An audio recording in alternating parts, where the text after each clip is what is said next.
자, 한번 대충 읽어봤어? 선생님 말한 대로 분위기 어때? 우울하지? 우울합니다. 네. 같이 한번 선생님이랑 분석하면서 갑시다. 자, 이번에 우리가 수능특강 현대소설 5강에 있는 비 오는 날이라는 작품을 할 텐데, 자, 우리 다시 한번 어떻게 소설을 읽어야 되는지 고민을 좀 해볼까? 자, 소설도 문학이네. 아까 우리 시에서 했던 거랑 사실은 똑같지? 뭐 먼저 보고 소설 이해하라 했어? 보기를 보고. 작품 들어갑니다. 작품에 어디까지 읽으라 했어? 줄거리가 있으면 줄거리를 읽고, 줄거리 없으면 3분의 1지점, 한 문단, 혹은 중략 앞까지, 혹은 두 문단, 에피소드가 하나 끝나는 부분까지 읽으셔라 그랬습니다. 그러고 나서 해야 될 일이 뭐야? 계속 읽는 게 아니야. 그까지 읽고 나서 생각을 하라고. 생각을. 어떤 생각? 뭐를 찾으세요? 인물 찾으라고 했습니다. 인물. 그럼 인물을 찾고 그 인물이 하고 있는 대화라든지 행동을 빨리빨리 체크하라는 얘기지. 그럼 그 인물에 뭐가 언급돼? 뭐가 느껴져? 성격. 캐릭터가 어떤지 나올 거란 얘기 아니야. 그거를 잡아내는 게 소설 읽기 방법의 주된 목적이야. 그게 되면 소설이 읽혀진 거야. 수능에서는 거기까지만 하면 돼. 그러고 나서 하나만 더 고민하라고 그랬지? 뭐? 서술상의 특징. 이렇게 고민을 하시면 되는 겁니다. 이게 기본적인 소설을 접근하는 방법이야. 다른 거 잘하려고 애쓰지 말고 이걸 반복적으로 연습을 하셔라 이거야. 이걸 반복적으로 연습하면 이게 터지는 순간이 오는 거야. 읽힌다고. 아, 이게 이런 캐릭터를, 이런 내용을 말하는 거구나 라고 이해하시면 됩니다. 그 다음에 선생님이 현대소설을 할 때는 뭘 또 얘기했었어? 선과 악의 구별이 없다 그랬지. 얘는 옳고 얘는 잘못된 거야. 이렇게 말할 수 없다고 그랬잖아. 아, 이 상황에서 이렇게 행동하는 사람도 있고 이렇게 얘기하는 사람도 있고 이렇게 다양한 인간의 삶이 있구나. 이렇게만 여러분이 보시는 거지 선악의 구조로만 보지 말라라고 선생님이 얘기했잖아. 내 말 이해됐죠? 네. 그래서 현대소설이 어떻게 보면 고전소설보다 읽기가 조금 더 불편할 수 있어. 왜? 깔끔하게 답이 안 떨어지거든. 얘는 착한 놈, 얘는 나쁜 놈, 착한 놈의 승리 뭐 이렇게 돼야 되는데 그런 게 잘 없어. 그냥 약간 결말이 이렇게 좀 너저분해. 아, 그냥 상황으로 이해하시면 되는 거야. 그래서 내 말 알겠지? 문학은 여하튼 제일 중요합니다. 인물이 펼치고 있는 뭐가? 상황이 어떠한 게 벌어지고 있는지를 꼭 점검을 하셔야 돼요. 자, 그럼 오늘은 비 오는 날이라는 이 작품을 가지고 연습을 한번 해보도록 할게요. 자, 먼저 보기 박스를 한번 봅니다. 어디에 보기가 있냐? 몇 번 문제에? 3번 문제에 보기가 있습니다. 그죠? 자, 3번 문제 봤더니 엄청나게 많은 정보를 우리한테 주고 있는데 보기 바탕으로 해서 윗글 이해하라고 했잖아. 근데 보기에서 뭐 줬어? 아, 시대 배경이 뭐구나? 아, 시대 배경 뭐라고 줬어? 6.25 전쟁이라는 시대 배경. 얘들아, 그러면 시대 배경이 6.25 전쟁이면 이미 시대 상황은 긍정, 부정? 부정, 비극적 상황이구나 라는 걸 이미 준 거 아니야?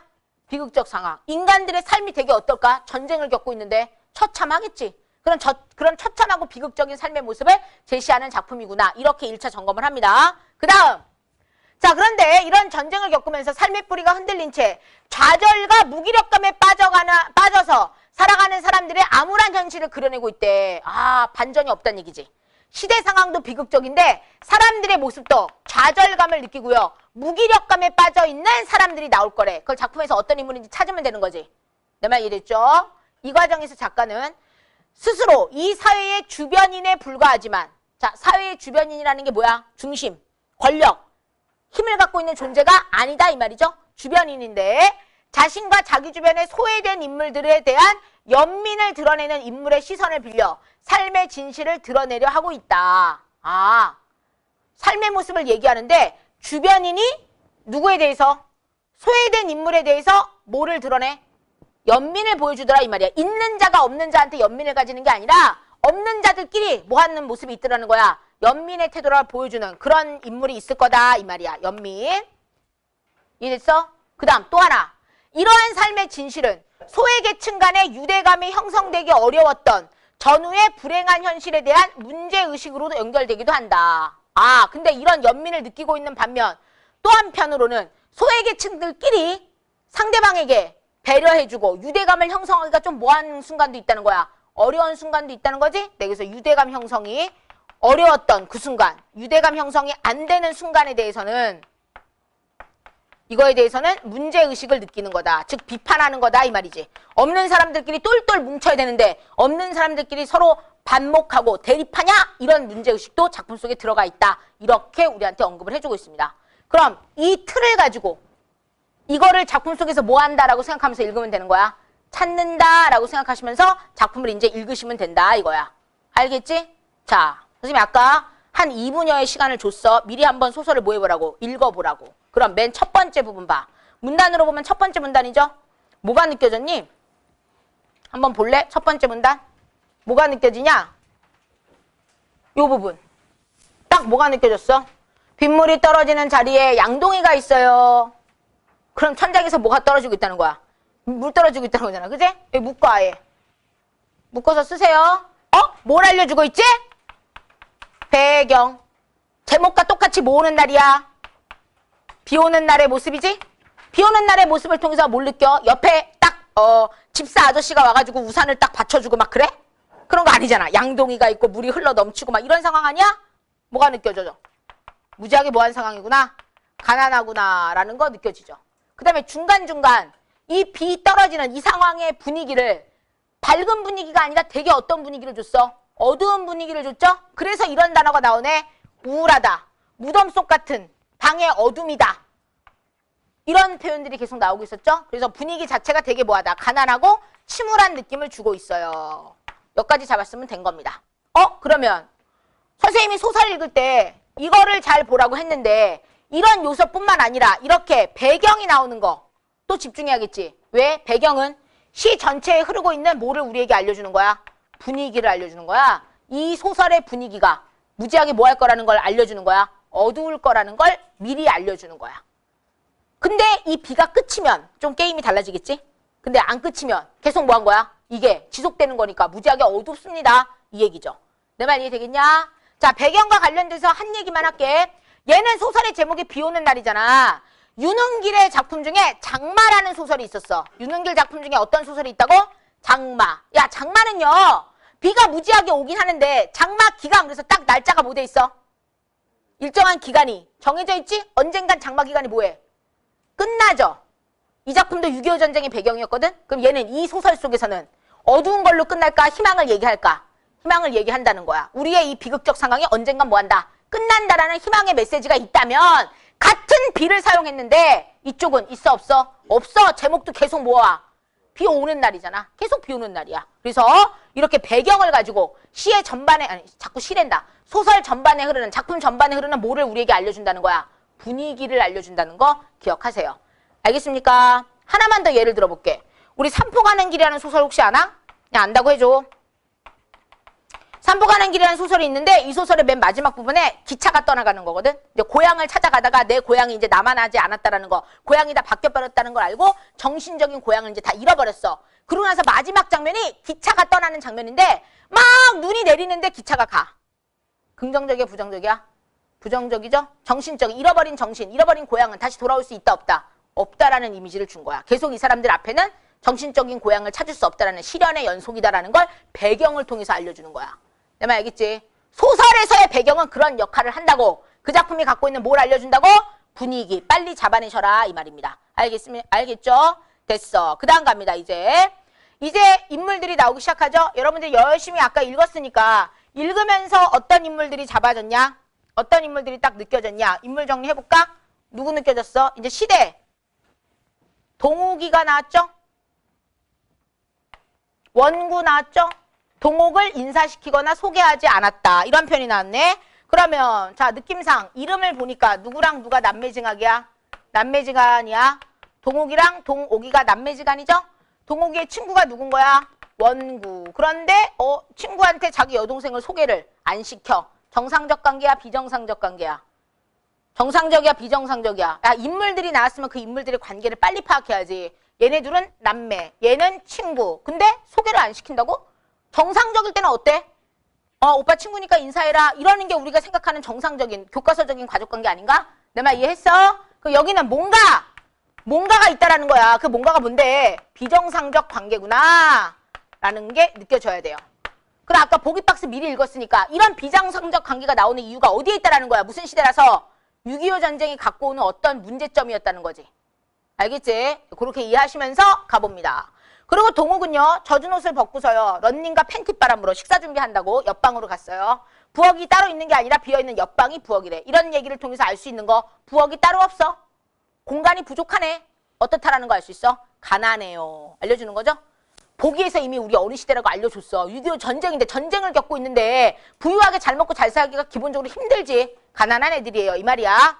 다다미는 걷어서 기대어 놓고 판장 뿌린 실내에는 빗물이 오줌발처럼 쏟아져 내리고 있대. 와, 막 그냥 막 천장에서 빗물 떨어지고 있다는 거죠? 여전히 뭐하다는 걸 보여주고 있어. 가난해, 우울해, 침울해 이런 걸 보여줍니다. 치사도구도 너저분하게 널려 있답니다. 연기가 들어갔다고 사인문을 닫아버리고 나서 동욱은 풍로에 불을 피우느라고 부채질을 하고 난리래. 풍로에 불을 피운단다. 요거 시대어휘죠? 지금 우리가 불 피우려고 부채질하면서 막 바람 일으키고 막 이러고 있냐? 너무 먼 옛날 얘기지. 60, 50년대. 그지? 지금 우리 어떻게 하는데? 전기로 그냥 냄비 데우고. 그러잖아. 가스불, 도시가스 쓰고 다 그러잖아. 시대어휘입니다. 10시가 조금 지나 회중식의 사이문 틈으로 꺼내 보이며 도대체 조반이냐 점심이냐는 원구의 질문에 여기서 잠깐 뭔가 좀 특이한 거 못 느꼈어? 원구가 뭐 했대? 질문했대. 뭐라고? 야 이게 지금 아침밥이야. 도대체 이게 아침밥이냐 점심이냐 라는 질문에 이렇게 말했잖아. 지금 선생님이 뭘 붙였니? 아 내가 뭐 붙였어? 큰 따옴표 붙였잖아. 문장부호. 근데 원래는 문장부호가 지금 있어 없어? 없잖아. 특이하네. 보통 소설을 읽을 때 문장 부호를 주지 않니? 얘가 한 말 막 주잖아. 얘는 줘, 안 줘? 안 주네. 이유가 있겠네. 왜 그랬을까? 문장 부호가 들어가면 어떤 효과가 있지? 이 사람이, A라는 사람이 이 말을 했고, B가 이 말을 했다는 현장감과 생동감이 확확 느껴지잖아. 이게 없어지면? 모호해지지. 이게 지금 서술인지, 대화인지, 일부러 작가가 그렇게 유도한 거야. 그게 작품의 분위기랑 어울리니까. 작품 분위기가 지금 되게 어떻게 간다 그랬어? 침울하고 우울하게 간다 그랬지? 그래서 선명한 대사 내용을 안 주는 거야. 선명한 이미지를 안 쓰려고 작가가 막 노력하는 거야. 문장 뭐 다 빼버렸지. 모든 게 다 뭐하게 만들어? 흐릿하게. 모호하게 일부러 만들고 있다 이 말이야. 내 말 알겠니? 아 이해돼 안 돼? 이해됐죠? 오케이. 그래서 이따 다 정리할게요. 문장 보호를 사용하지 않고 있습니다. 그래서 선명함을 없애버리는 거야. 현장감 안 주고 싶어 하는 거야. 정확하게 못 느끼게 하는 거야. 아주 특이하지? 모호하게 만들어버리고 있습니다. 알겠어? 됐어. 그 다음 갑니다. 동욱은 닝글닝글하며 자기들에게는 삼시의 구별이 없다. 이것도 동욱이 대사인데 없잖아. 그지? 자, 닝글닝글하게 말한대. 얘 성격 어떤 것 같아? 능청맞은, 능글맞은 스타일이라는 거 알 수 있겠죠? 그 다음 갑니다. 배고프면 밥을 끓여 먹고 밥 생각 없는 날은 굶고도 지낸다.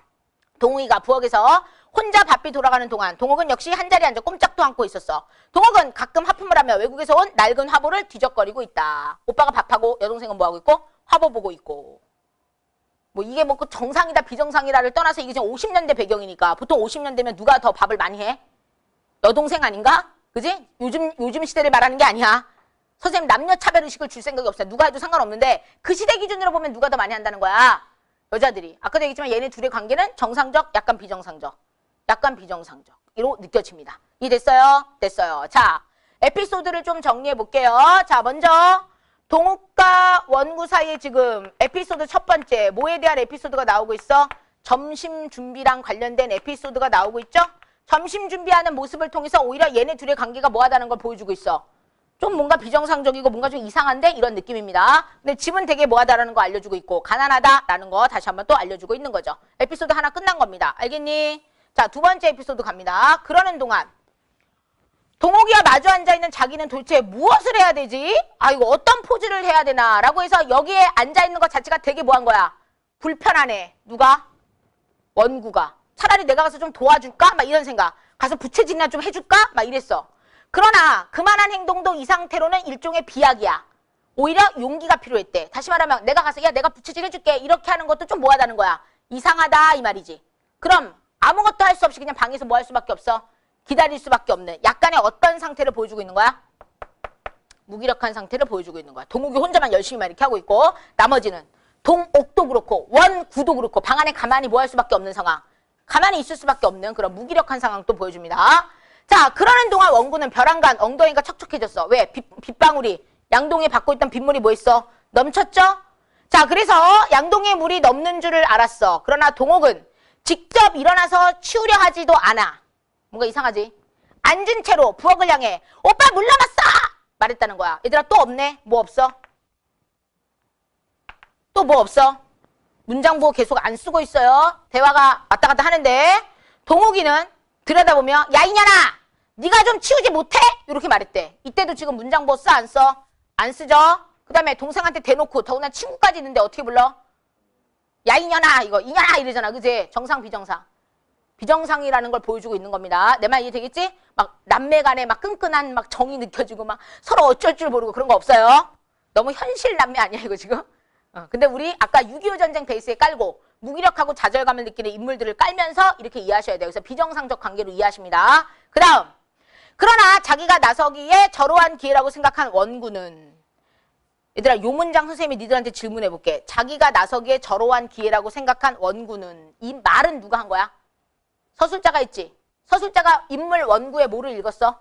생각 읽었지. 시점 말해봐. 그렇지? 나 없지?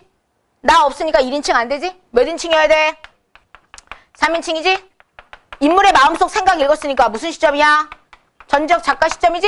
근데 특이한 거 다른 인물의 마음속은 잘 안 나오는데 니네 이제 끝까지 읽어보면서 느껴야 돼. 누구 것만 집중적으로 많이 말을 해? 원구 입장에서 말하는 게 되게 많이 나옵니다. 내 말 알겠니? 네, 그거 이따 문제에서 다시 한번 할게요. 내가 내다 버리지 하고 한 손으로 양동이를 들어 올렸다. 누가 한 행동이야? 원구. 그러나 한 걸음도 옮겨놓을 사이도 없이 양동이는 절그럭 하는 소리와 함께 한 옆이 떨어지며 물이 쫙 뭐했어? 쏟아졌습니다. 네, 사건 터졌죠? 양동이를 옮겨주려고 하다가 양동이 물을 오히려 뭐했어? 양동이 물을 뭐했어? 쏟았죠? 이게 두 번째 에피소드입니다. 근데 이 두 번째 에피소드에서 뭔가가 드러나네. 뭐가 드러나? 동옥이의 상태가 드러납니다. 그럼 이렇게 방바닥이 물천지가 됐으니까 어때야 돼? 피해야 되잖아. 피해야 되잖아. 그럼 앉아있던 누가 움직여야 돼? 동옥이가 움직여야지. 여지껏 여태껏 꼼짝 않고 앉아있던 동옥도 그제야 냉큼 일어나 한 걸음에 비켜섰어. 그런데 행동을 봐. 그 순간 동옥의 동작이 예사롭지가 않았어요. 절름발이죠? 소아마비를 알아가지고 발을 제대로 옮기지 못합니다. 원구에게 또 하나 우울의 씨를 뿌려주는 것이었다. 원피스 밑으로 드러난 동욱의 왼쪽 다리가 어린애의 손목같이 가늘고 짧았기 때문에 그러한 다리를 옮겨 디디는 순간 동욱의 전신은 한쪽으로 쓰러질 듯이 기울어지는 것이었다. 어떤 상황인지 알겠지? 난리가 난 거지 몸이. 이렇게 되고 있다는 거야. 그래서 그걸 본 원구가 또 뭘 느꼈어? 아 우울하다. 이걸 느꼈다는 거 아니야. 좋은 건 지금 하나도 있어 없어? 없어요. 동욱은 다시 한번 그 가늘고 짧은 다리를 옮겨 놓는 일 없이 젖지 않은 구석자리에 재빨리 주저앉아버리고 말았다. 동욱의 마음도 조금 이해되지? 그런 모습 원구한테 보이고 싶어 안 보이고 싶어? 안 보이고 싶은 거죠? 네, 그래서 양동이에 물을 쏟았고요. 그 다음에 나타나는 거는 동욱의 절름발의 모습이 나타나죠. 지금 선생님이 너희들한테 에피소드를 하나씩 보여주고 있는 거야. 이 에피소드가 모여서 뭘 만들고 있어? 이 작품의 비극성, 우울함, 침울함을 만들어내고 있는 겁니다. 내 말 알겠니? 그러니까 이런 사건을 왜 얘기하냐? 보여주려고. 이렇게 정리하시면 되는 겁니다. 자, 됐어요. 그 다음 갑니다. 그리고는 파랗게 질린 얼굴에 독이 오른 눈초리로 원구를 잡아먹을 듯이 노려봤어. 동욱의 시선을 피하여 탕류의 대야 가운데 떠있는 것 같은 공포의 몸을 떨며 물바다죠?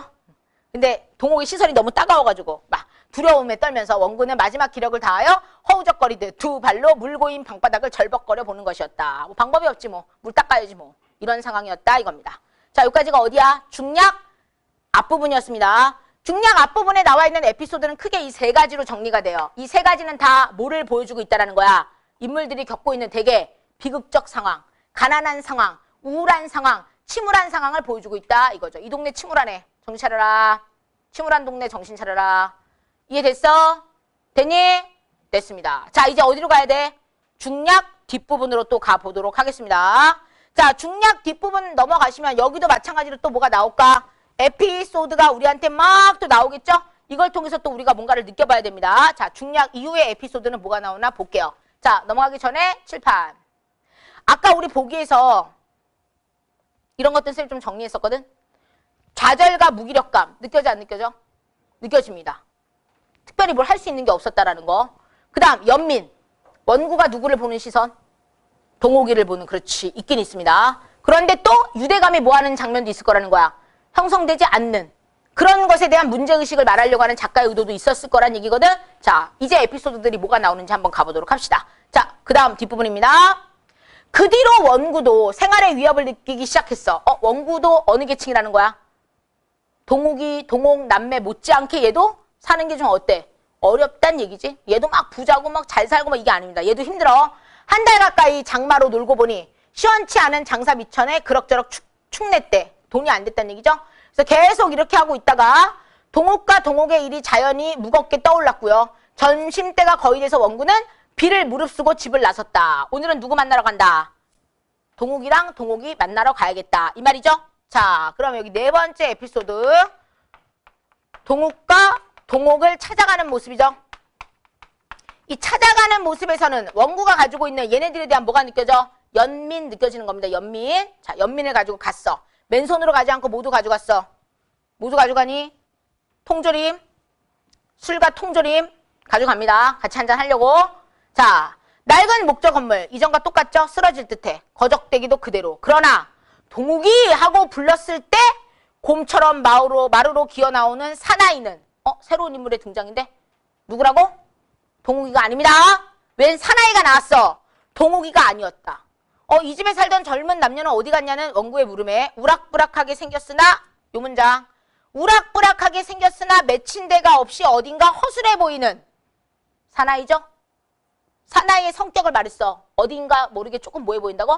허술해 보인다. 그럼 여기서 잠깐 완벽한 악인의 캐릭터는 아니다 이 말이야. 근데 뭔가 좀 얘가 문제가 있긴 있다는 거죠? 네, 허술해 보여.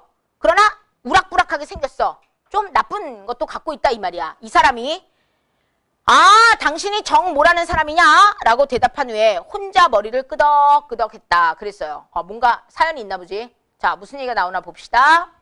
원구가 재차 묻는 말에 사나이는 자기가 이 집 주인이노라고 하며 나서며 동욱은 외출한 채 소식 없이 돌아오지 않게 되었고 이게 뭔 말이야? 동욱이가 외출을 했는데 소식이 없이 안 들어온대. 그럼 얘 지금 뭐 했단 얘기야? 가출했단 얘기 아니야? 근데 얘들아 그 당시 시대 상황이 6.25 시대다. 6.25 전쟁. 6.25 전쟁 때 어떤 일이 벌어졌었어? 너네 학도병이라는 말 들어봤지? 학생들을 뭐로 하는 거야? 군인들로. 근데 이게 선생님 저는 군인이 되겠습니다. 전 전쟁을 위해서 제 한 목숨 바치겠습니다. 이게 아니라 길 가던 애들을 뭐 하는 경우도 있었어. 그냥 무작위로 데려가는 그런 경우도 있었습니다. 니네 잘 모르겠지만 옛날에 장동건과 원빈이 형제관계로 나왔던 태극기 휘날리며라는 아주 유명한 영화가 있어. 천만입니다. 천만. 네, 너무 오래된 얘기 한 10년 됐나? 여하튼 그 영화 속에서도 그게 나오는 거거든. 원빈이 장동건 동생인데 얘가 잡혀가. 그래서 장동건도 같이 가 군대로. 형제 우애가 엄청 돈독해서. 원빈이 북으로 가게 됐어. 그래서 장동건도 북으로 또 따라가. 뭐 이런 상황이 나오는 겁니다. 여하튼 네. 선생님 지금 이 얘기 왜 하는지 알겠지? 다시 말하면 동욱이가 원해서 끌려간 게 아니라 소식 없이 지금 집에 돌아오지 않고 있는 걸로 우리는 보자 이거야. 알겠지? 그 다음 또 가봐. 그 뒤에 동옥 역시 어디론가 가버렸는지 모르겠다는 것이었다. 누구도 가버렸대? 동옥이도 없어졌어요. 이 말이죠. 동욱이가 안 돌아오는 건 열흘이 되었고 동욱은 2, 3일 전에 나갔다는 것이다. 정보를 알려줬죠. 원구는 무슨 말이 없이 서 있었어. 한 손에 보자기 꾸러미를 들고 한 손에 우산을 받쳐쓰고 선체에 있다가 멍하니 있었죠. 원구는 그대로 돌아가다가 보자기에 싼 물건, 아까 뭐랑 뭐 갖고 왔어? 술하고 통조림 주인 사나이에게 주었어. 아이고 이거 원 하며 주인 사나이는 입이 해 벌어졌어. 여기서 이 사람이 약간 허술하고 나쁜 사람은 아닌 느낌이 나지, 그치? 뭔가 좀 허술한 사람이야. 막 이렇게 막 개교를 부리고 막 이런 사람은 아니다 이 말이야. 그리고는 자기의 옆에 내와 아이들이 장사 나갔기 때문에 점심 한 그릇 대접할 수 없으나 올라와 담배라도 피우고 가라고 권했다 그랬어요. 이 담배에 들어있는 사나이의 심리 상태. 원구에 대한 약간의 뭐가 있어? 미안함. 뭘 받았는데 대접할 건 없고 그러니까 담배라도 한 대 좀 피우고 갈래요? 이렇게 한 거야. 그러면서 말합니다. 원구가 그냥 가려니까 주인이 잠깐만 하고 세우더니 대단히 죄송하게 되었노라. 이래서 이 사람을 허술하다고 말한 거야. 끝까지 나쁜 짓 못하고요. 사실은요. 뭘 좀 주니까. 사실은요. 동옥이가 정 누구라고 하는 분이 찾아오면 전해달라는 편지가 사실은 있었는데 그만 간수를 잘못해서 아이들이 다 뭐 했다는 거야. 찢어 없앴어요. 라고 이실직고를 이제서야 하는 거지. 내 말 이해되겠냐? 술과 통조림을 주니까 사실은요. 이런 일이 좀 있었습니다. 미안해요. 이렇게 말한 거야. 자, 그런 다음에 이어지는 내용 볼게요. 충격적이죠?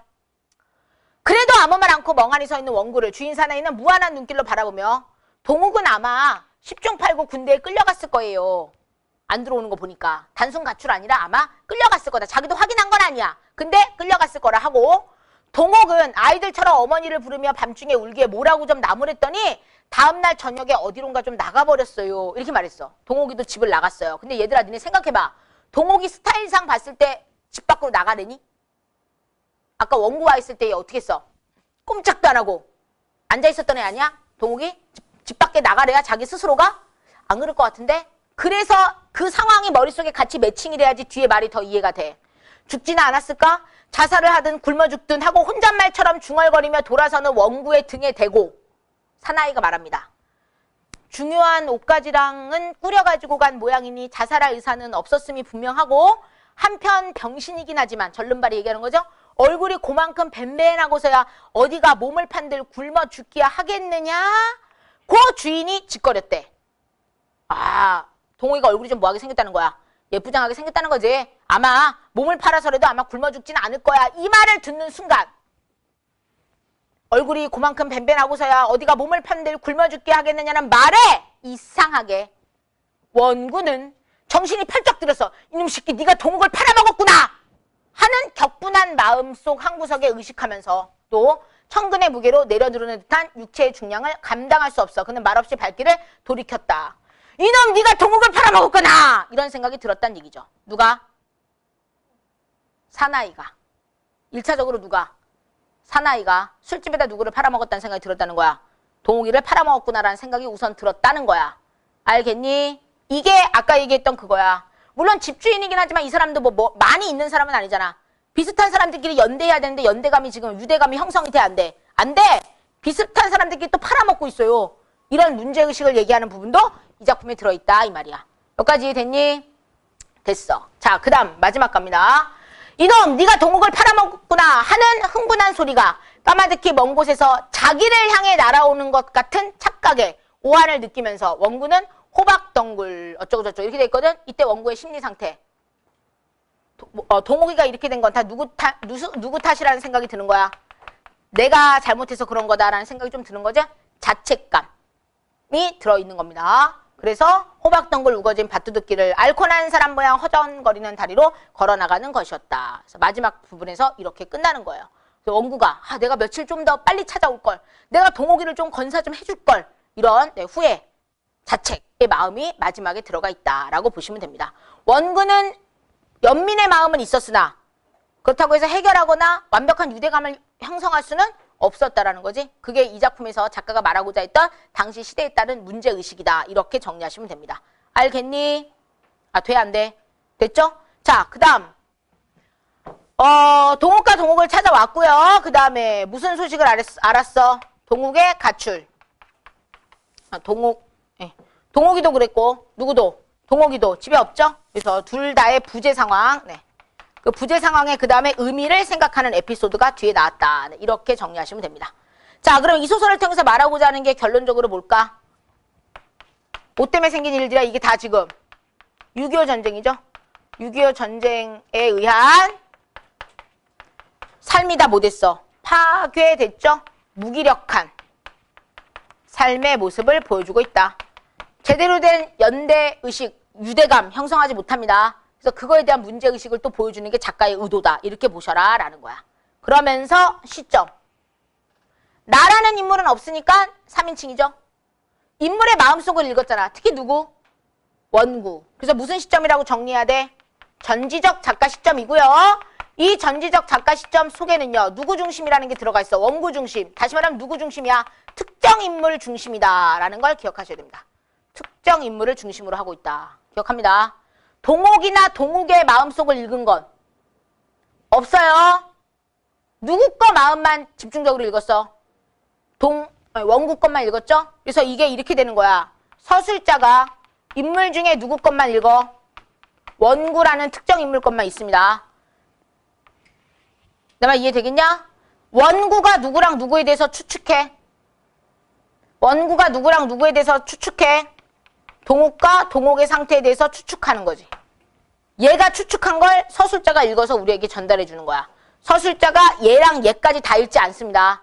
이런 걸 제한적 전지적 작가 시점이라고 하는 거야.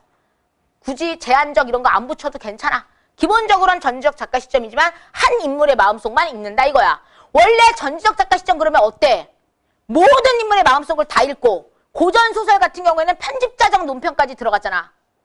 내 말 이해되니? 근데 여기 현대소설에서는 모든 인물이 아니라 특정 인물의 마음속만 읽는 이런 패턴도 나오고 있다라는 거예요. 잘 기억을 하셔야 됩니다. 중요합니다. 이거 시점 중요해요.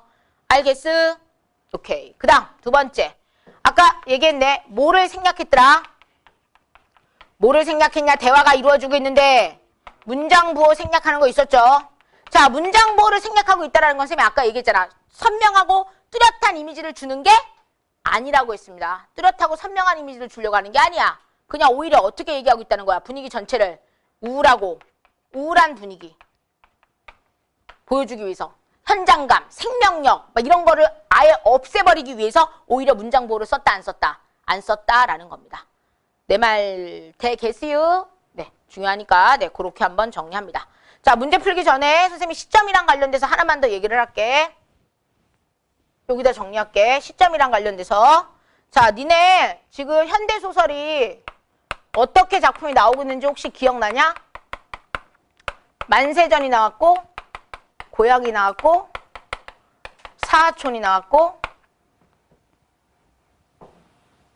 그 다음 별을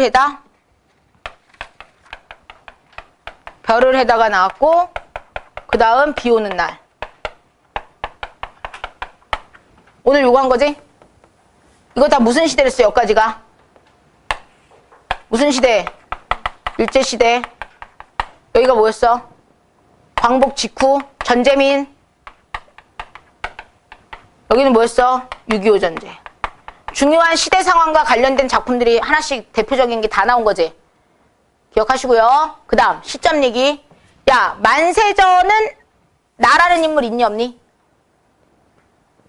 있었어. 1인칭. 누구 얘기야?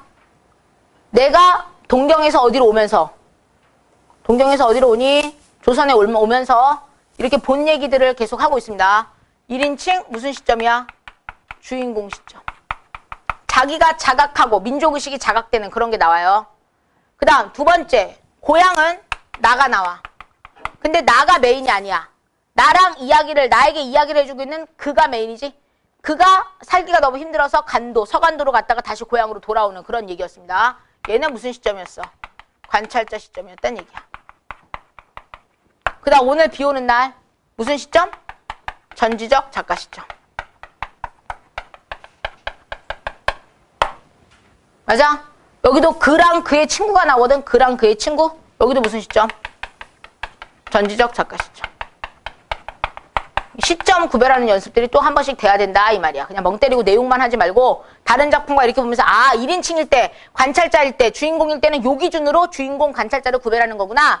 전지적 작가 시점과 제한적 전지적 작가 시점은 이렇게 좀 다르구나. 기준점을 정확히 작품끼리 비교하면서 알으라는 거야. 내 말 알겠니? 이해되니? 네, 그렇게 보시면 됩니다. 사하촌은 전지적 작가 시점이야. 사하촌이 빠졌네. 여기는 전지적 작가 시점. 특이하게 얘만 제한적 전지적 작가 시점. 왜? 한 인물의 마음속만 읽으니까.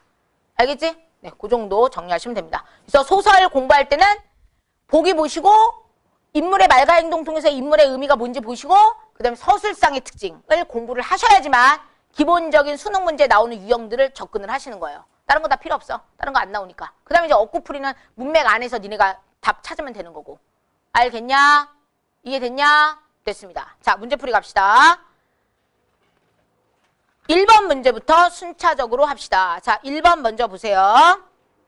A에 대한 설명으로 가장 뭐한 거 골라달라고 그랬어? 적절한 거 골라주세요. 그랬습니다. 자, A는요. 우리 소설 내용 중에서 맨 앞에 뭐하는 부분? 비 내리는 장면 연출하는 그 부분이죠? 자, 그럼 그 부분은 어떻게 말하고 있었어? 현재형 진술을 활용하여 사건들을 묘사해서 현장감을 부여하고 있었다. 맞냐? 것이었다. 과거형 나왔는데 현재형이라고 말할 수 없겠지? X. 선생님이 요거 현재형 진술 요거 나오니까 뭘 봐? 종결함의를 보지? 종결함의 가지고 1차적으로 판단을 하시는 겁니다. 네, 성립 안 돼요. 과거 현재 대비 나왔냐? 대비 과거 현재랑 차 있죠? 아니죠? 감각적 심상. 왜? 뭐 떨어지는 소리? 빗물 떨어지는 소리. 청각적 이미지 쓰고 있잖아. 그지? 특정한 공간을 묘사할 때 어떤 공간? 동욱이 남매의 방. 빗 떨어지는 공간. 맞죠? 작품의 지배적 분위기 알려주고 있다. 맞아 틀려? 맞죠? 아주 중요합니다. 선생님이 배경에 대한 묘사가 나올 때는 작품에서 만들고 싶은 분위기를 거기서 1차적으로 보여준다라는 거. 다른 소설도 마찬가지야. 꼭 기억하세요. 이거 소설의 일반적인 내용이야. 나왔네, 뭐 답은. 맞는 답 몇 번이겠어? 3번입니다. 네, 오케이. 좋아요. 그 다음 2번 가겠습니다. 기억에서 미음에 대한 설명으로 가장 적절한 거. 억구풀이죠? 자, 기억부터 가보자고. 자, 기억이라는 거에 대해서 어떻게 판단하지? 자, 칠판 봐봐, 얘들아. 지금 이게 선택지의 그 억구풀이를 얘기하고 있잖아. 그러면 풀이법은 두 가지야. 기억을 찾아가서 먼저 앞뒤를 보고 그 다음에 이 말이 맞는지를 보던가. 알겠지? 아니면 선택지를 먼저 읽어. 그런 다음에 가서 이렇게 봐도 되나? 판단하든가. 편하신 대로 해도 돼. 뭐가 꼭 이게 꼭 맞는다 이건 없어. 선생님은 선택지를 먼저 읽으라고 하고 싶어. 왜? 선택지를 기준을 가지고 이런 기준을 이 상황에서 써도 되나? 이렇게 판단하는 게 더 쉽다고 생각하는 거지. 그래서 자 가볼게요.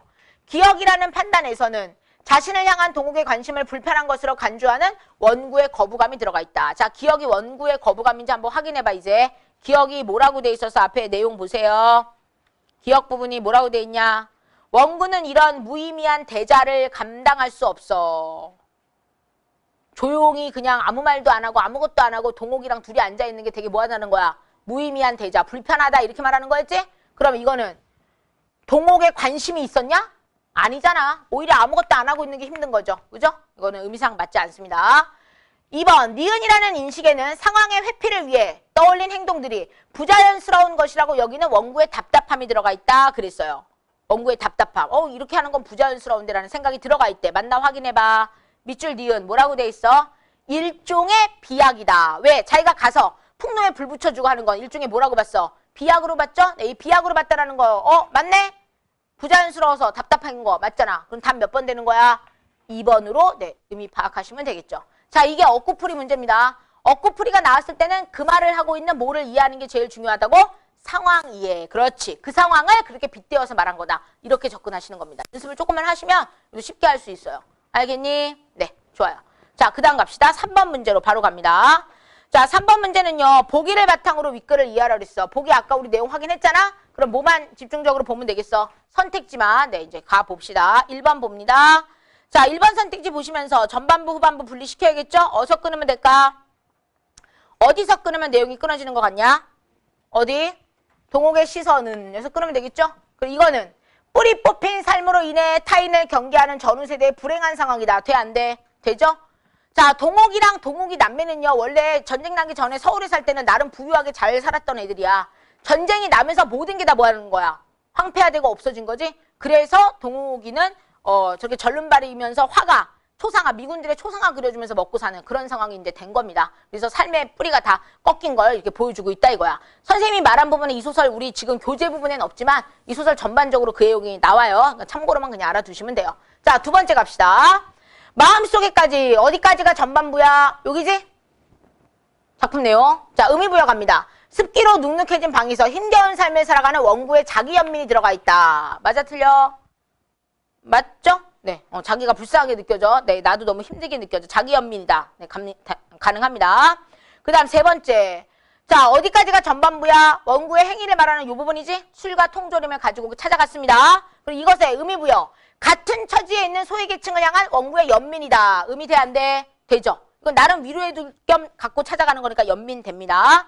자, 4번 보세요. 어디까지 끊어야 될까? 사나이의 말에서. 여기까지 작품 내용이죠? 자, 의미부여 갑니다. 소외된 사람들이 더욱 큰 불행에 노출되고 있는 전후의 현실에 대한 문제의식을 떠올릴 수 있다. 소외된 사람들이 더 큰 불행에 노출되고 있다. 맞아? 그러지. 그래서 주인 사나이가 동욱이를 팔아먹었다고 우리가 표현했잖아. 같은 계층인데 서로 좀 도와주는 게 아니라 오히려 뭐해? 이용해 먹는다는 얘기죠. 네, 그래서 그런 문제의식. 네, 가능하네. 자, 5번 봐. 원구를 향한 주인 사나이의 무한한 눈길은 여기까지 작품 내용이죠. 자, 슬픔의 상황에 놓여있는 인물을 보고 그 자신도 함께 슬픔을 느껴 지금 공감해? 아니었지. X. 답 몇 번이야? 5번 되는 겁니다. 쉽게 되죠? 그래서 내용 보시면 네, 다 해결이 되니까 보기 박스 나왔을 때는 보기를 이용하면서 접근하는 걸 꼭 연습을 하세요. 자, 됐습니다. 자, 넘어가 볼게요. 몇 번 문제로 가냐? 4번 문제로 가겠습니다. 자, 4번 문제는요. 원구의 착각에 대한 설명으로 가장 뭐한 걸 골라달라고 그랬어? 적절한 거를 골라주세요. 라고 했습니다. 자, 원구의 착각 뭐였어? 맨 마지막에 네가 팔아먹었지! 이게 마치 누구에게 들리는 거야? 원구 자신에게 목소리로 들리는 그런 장면이었습니다. 자, 그럼 이거는 1번. 주인 사나이의 관심과 배려를 접하고 느낀 감동이야? 무슨 웬 감동? 말도 안 되죠? 두 번째. 동옥을 지키지 못한 동옥을 원망하는 마음이야? 아니죠. 자기가 못 지켜줬다고, 못 돌봐줬다고 그렇게 느끼는 거지. 더 관심을 갖고 동옥을 돌봐주지 못해 생긴 회한에서 비롯된 거다. 얘들아, 회한이 뭐야? 후회와 한스러움을 얘기하는 거지. 이거네. 자책의 의미가 있죠. 답 몇 번이야? 3번이 맞는 말 되는 겁니다. 이해되겠습니까? 됩니까? 네. 이렇게 해서 무슨 소설까지 오늘 먼저 해봤어? 현대소설 5강에 있는 비 오는 날까지 먼저 했습니다.